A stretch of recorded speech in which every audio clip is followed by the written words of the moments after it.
اس کی بخشش فرما دیتا ہے، اللہ کریم اس کی بخشش فرما دیتا ہے۔ اور سرکار نے فرمایا وَلِمَنِ اسْتَغْفَرَ لَهُ الْحَاجِ، جس کے لیے حج کرنے والا ہاتھ اٹھا دے اللہ اس کی بھی بخشش فرما دیتا ہے، اللہ اس کی بھی کیا فرما دیتا ہے؟ بخشش فرما دیتا ہے۔ رسول کائنات فخر موجودات علیہ الصلاۃ والتسلیم نے ارشاد فرمایا، حضرت انس بن مالک رضی اللہ عنہ اس حدیث کے راوی ہیں، سرکار نے فرمایا اللہ کریم نے آدم علیہ السلام کی طرف وحی فرمائی۔ کس نبی علیہ السلام کی طرف؟ جناب سیدنا آدم علیہ نبینا علیہ الصلوۃ والتسلیم کی طرف، اے آدم میرے اس گھر کا حج کرو، بیت اللہ کا، قبل اس کے کہ تمہارا وقت پورا ہو جائے جتنا دنیا میں آپ آئے ہو رہنے۔ جناب آدم علیہ نبینا علیہ الصلوۃ والتسلیم نے اللہ کی جناب میں یہ جملے سننے کے بعد تیاری کی۔ سرکار نے فرمایا فخرج آدم علیہ السلام من ارض الہند حاجا، ہند کی زمین سے جناب آدم علیہ السلام چلے بیت اللہ کی طرف حج کرنے۔ تو جناب آدم علیہ نبینا علیہ الصلوۃ والتسلیم جب مکہ شریف حتی قادم مکہ تھا، یہاں تک کہ کہاں آپ پہنچے؟ آپ مکہ شریف میں فاستقبلتہ الملائکہ، سرکار نے فرمایا جب آدم علیہ السلام مکہ میں تشریف لائے تو اللہ کریم نے آپ کے استقبال کے لیے فرشتوں کو بھیجا۔ آپ کے استقبال کے لیے کن کو بھیجا؟ فرشتوں کو بھیجا۔ فرشتوں نے کہا آدم علیہ السلام کی بارگاہ قدسیہ میں قد حججنا ھذا البیت، جس گھر کا آپ حج کرنے تشریف لائے ہیں ہم اس کا آپ سے پہلے کر چکے ہیں۔ کتنا سال پہلے؟ قبل بألف عام، آپ سے ہم 1000 سال پہلے اس گھر کا حج کر چکے ہیں۔ قال انس قال رسول اللہ صلی اللہ علیہ وسلم والبیت یومئذ یاقوتہ حمراء، سرکار نے فرمایا اس وقت کعبہ شریف کی جو حالت تھی بناوٹ کے اعتبار سے، سرکار نے فرمایا یہ سرخ رنگ کے یاقوت تھے جو جڑے ہوئے تھے۔ سرخ رنگ کے کیا تھے؟ یاقوت سے اس کو بنایا گیا تھا۔ لہا بابان، اور اس کے 2 دروازے تھے۔ کتنے دروازے تھے اس وقت؟ 2 دروازے تھے۔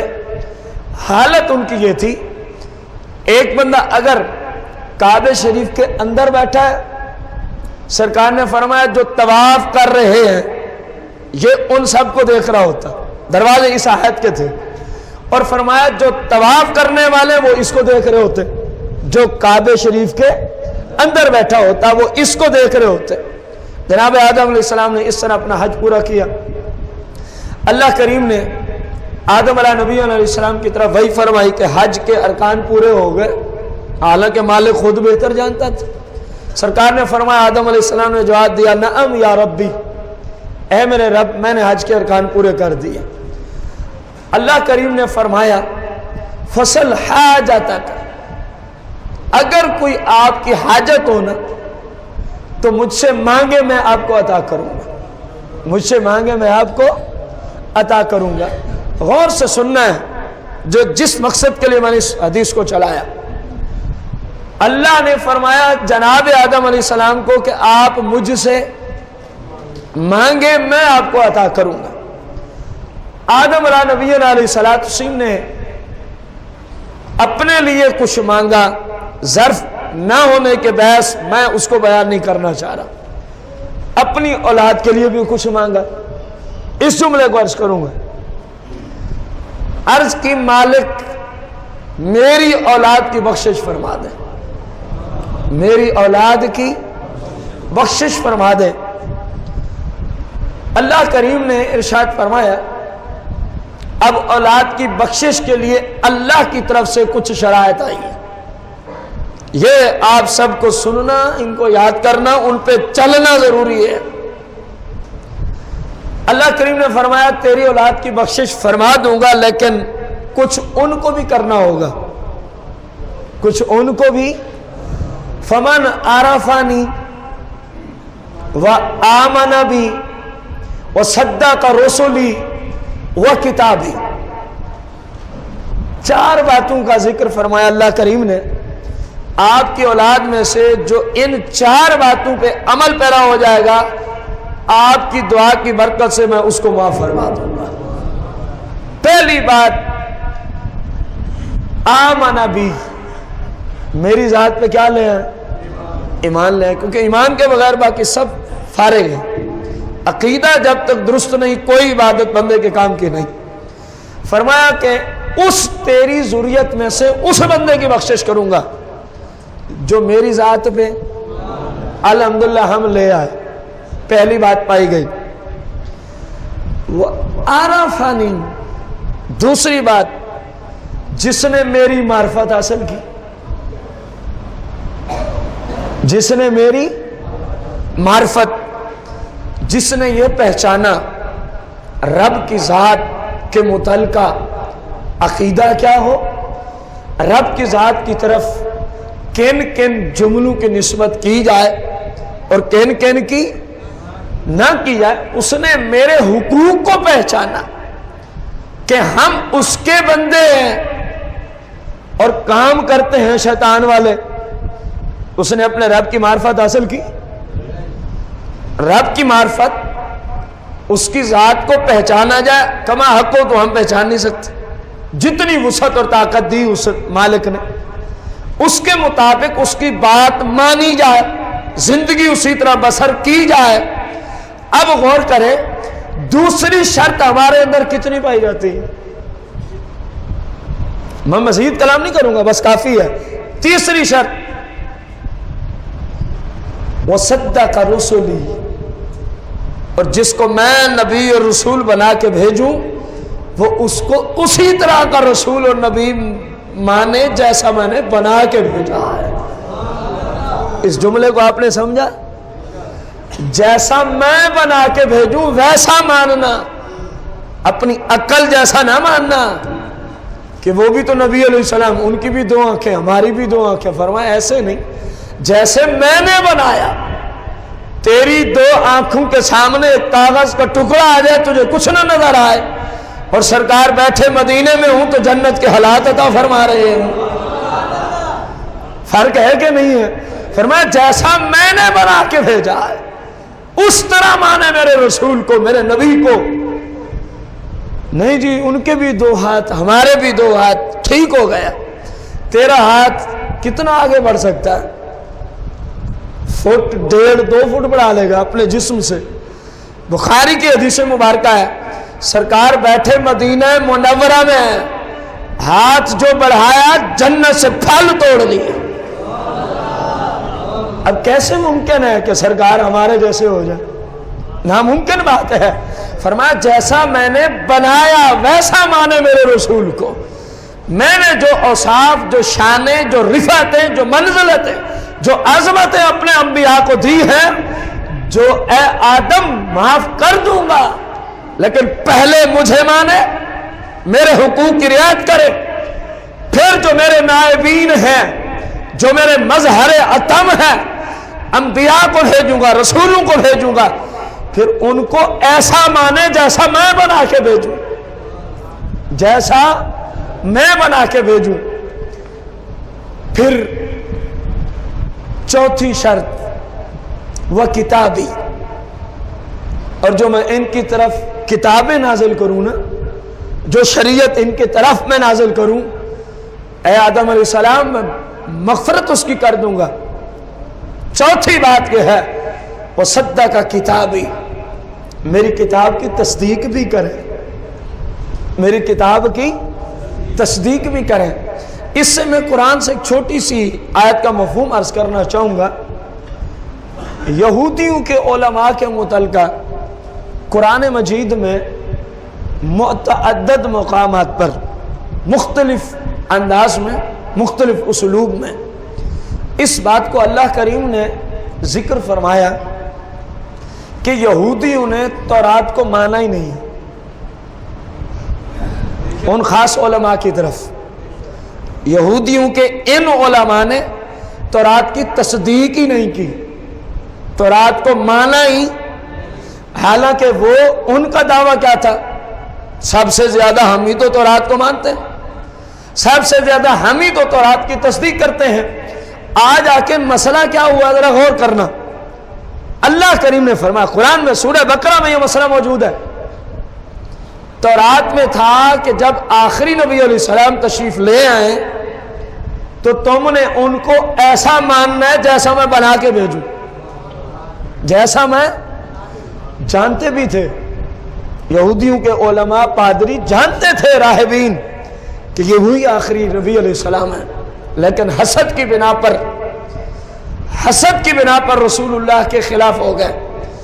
اب قرآن نے کہا کہ رسول اللہ کو ویسا مانو جیسا تورات تمہیں کہہ رہی ہے، اور انہوں نے ویسا نہ مانا۔ اللہ نے فرمایا انہوں نے تورات کو نہ مانا۔ کوئی اصول سمجھ آئے؟ میری کتاب کی تصدیق کریں، مانے۔ یہودی کہتے رہے مر گئے کہہ کہ ہم مانتے ہیں، ہم تورات مانتے ہیں۔ اللہ نے فرمایا انہوں نے مانا ہی نہیں تورات کو، انہوں نے تورات کی تصدیق کی نہیں۔ وجہ کیا تھی؟ جو اندر تھا اس پہ عمل نہیں تھا۔ یہ اصل وجہ بیان کی جا رہی ہے قرآن میں کہ کتاب کی تصدیق ماننا یہ ہے کہ جب قرآن کہہ دے نا یہ حرام ہے، بندہ اس کو چھوڑ دے۔ جب قرآن کہہ دے یہ غلط ہے، بندہ اس کو چھوڑ دے۔ جب قرآن کہہ دے یہ ناجائز ہے، بندہ اس کو چھوڑ دے۔ پھر یہ نہ کہے برادری کی مجبوریاں ہیں، یہ نہ کہے کہ خوشی کا موقع ہے، نہ خوشی پہ معاذ اللہ گناہوں کی اجازت مل جاتی۔ ہمارے یہ جملے بولے جاتے، کوئی نہیں بچے کی شادی ہے کیا ہو گیا، گویا ان کے ہاں اس وقت گناہ ہی نہیں رہا، کیا ہو گیا، یہ جملے ہوتے ہیں۔ اور جو سمجھانے والا وہ سب سے بڑا ان کا دشمن کہ ہمیں یہ باتیں کیوں کی جا رہی ہیں۔ میرے بھائی غور کرو، پہلے دن سے جو پہلا اللہ کی طرف سے اللہ کا نائب خلیفہ زمین پہ آیا، جب حج کیا تو ہماری بخشش کے لیے دعا کی، اللہ کریم نے فرمایا بخش دوں گا، لیکن یہ 4 باتیں ان کے اندر ہونی چاہیے۔ اور تو کرو، ہم کس راستے پہ چل رہے ہیں؟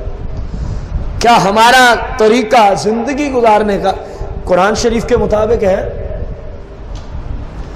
جب قرآن کے مطابق کہیں گے تو مطلب ہوگا شریعت، کیونکہ احادیث قرآن کی تفاسیر ہیں، جو ہمیں سمجھ نہیں آتا تھا وہ سرکار نے اپنی زبان مقدس سے سمجھا دیا۔ نا قرآن نے تو کہا نماز پڑھو، کب پڑھیں، کتنی پڑھیں، کیسے پڑھیں، قرآن نے تو نہیں بتایا، سرکار نے پڑھ کے بھی بتایا، حکم دے کے بھی بتایا۔ فرمایا وہ صرف اتنا حکم ملے گا وہاں سے کہ پڑھو، پڑھنی کیسے ہے یہ انداز لینا ہے تو مصطفیٰ کریم کے در اقدس لے آ جاؤ۔ قرآن پہ بھی عمل نہیں ہو سکتا جب تک رسول اللہ کے دروازے کو دستک نہ چاہیے، جب تک آپ کی بارگاہ قدسیہ سے بندہ نسبت حاصل نہ کرے تو کوئی مائی کا لال قرآن پہ بھی عمل نہیں کر سکتا۔ تو آپ کی احادیث قرآن مبارکہ کی تفسیر ہے۔ اب غور کریں نا، کتاب کو ہم نے کتنا مانا، قرآن کو ہم نے کتنا مانا۔ چوتھی شرط کہ جو میری کتاب کے مطابق چلے۔ اب جو شریعت کے مطابق ہیں ان کو تو مبارک ہو کہ آدم علیہ السلام کی دعا کی برکت سے مالک نے بخشش فرما دی ہے، اور جن میں غفلت ہے خدا را زندگی مختصر ہے، اپنی غفلت کو دور کرو، اللہ کریم کی بارگاہ میں جھک جاؤ، جو غلطیاں ہو گئی توبہ کر لو، جو غلطیاں ہو گئیں۔ اللہ کریم اتنا بڑا غفور رحیم ہے کہ بندہ جب اللہ کی بارگاہ میں توبہ کرتا ہے مالک پچھلے سارے گناہ معاف فرما دیتا۔ شرط یہ ہے کہ توبہ سچی ہو، کیونکہ انہ علیم بذات الصدور۔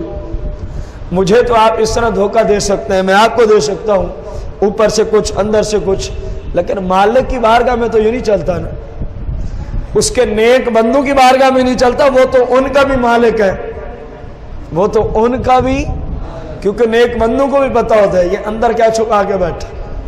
یہ اور بات ہے کبھی حکمت کی وجہ سے نہ بتائیں، یہ الگ بات، علم تو ان کو ہوتا ہے۔ اب غور کریں کہ آدم علیہ السلام کی دعا کو اگر ہم نے لینا ہے، اس کا مصداق بننا ہے، تو اس کے لیے ضروری ہے رسول اللہ کی سنت پہ چلنا ہوگا۔ یہی شریعت ہے، یہی قرآن کی تفسیر ہے، سرکار مدینہ کی سنت پہ چلنا ہوگا۔ سرکار علیہ السلام نے ارشاد فرمایا، حضرت ابو ذر رضی اللہ عنہ سے روایت ہے، سرکار نے صحابہ کو ارشاد فرمایا، ان النبی صلی اللہ علیہ وسلم قال ان داؤد النبی صلی اللہ علیہ وسلم، جناب داؤد علیہ السلام نے، سرکار نے فرمایا اللہ سے ایک بات پوچھ، یا الہی، اے مالک، اے معبود۔ اللہ انبیاء کا بھی معبود ہے، انبیاء بھی جس کی عبادت کرتے گئے۔ اللہ کی جناب داؤد علیہ السلام